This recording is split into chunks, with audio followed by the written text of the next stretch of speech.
রণবীরের চেয়েও ধনী স্ত্রী আলিয়া। আলিয়া ভাট ও রণবীর কাপুর শুধুমাত্র পর্দায় নয়, বাস্তব জীবনে অন্যতম জনপ্রিয় এবং সফল তারকা দম্পতি।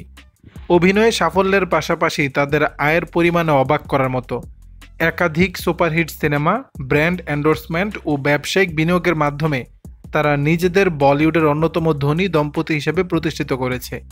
সম্প্রতি জানা গেল আলিয়া ভাট ও রণবীর কাপুরের সম্পত্তির পরিমাণ। তবে এতে এগিয়ে আছেন রণবীর পত্নী আলিয়া। জানা গেছে আলিয়া ভাটের মোট সম্পত্তির পরিমাণ প্রায় 550 কোটি। তার আয়ের প্রধান উৎস সিনেমা, ব্র্যান্ড এন্ডোর্সমেন্ট এবং ব্যবসা। জনপ্রিয় brand Gucci, L'Oreal Paris, Make My Trip, ক্যাডবেরির মতো প্রতিষ্ঠানের ব্র্যান্ড অ্যাম্বাসেডর হিসেবে মোটা অঙ্কের পারিশ্রমিক নেন। এছাড়াও নিজের ব্যবসার ক্ষেত্রেও সফল আলিয়া। তার প্রতিষ্ঠিত শিশুদের পোশাক ব্র্যান্ড এডে মাম্মা প্রতি বছর প্রায় 150 কোটির ব্যবসা করে। পাশাপাশি তিনি সিনেমা প্রতি 10 থেকে 20 কোটি পারিশ্রমিক নেন, যা তাকে বলিউডের অন্যতম ধনী অভিনেত্রীতে পরিণত করেছে। এদিকে রণবীর কাপুরের মোট সম্পত্তির পরিমাণ প্রায় 345 কোটি।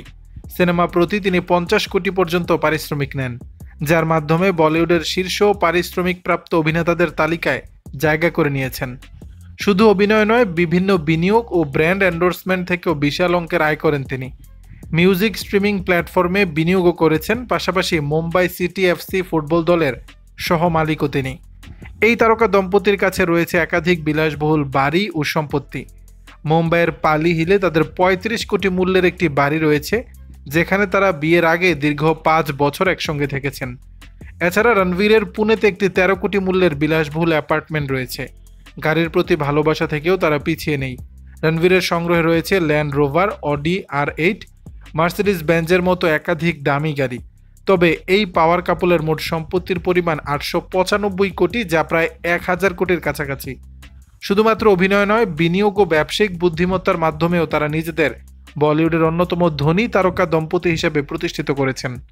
দর্শক, বিষয়টি নিয়ে আপনাদের মতামত জানাবেন নিচের কমেন্ট বক্সে।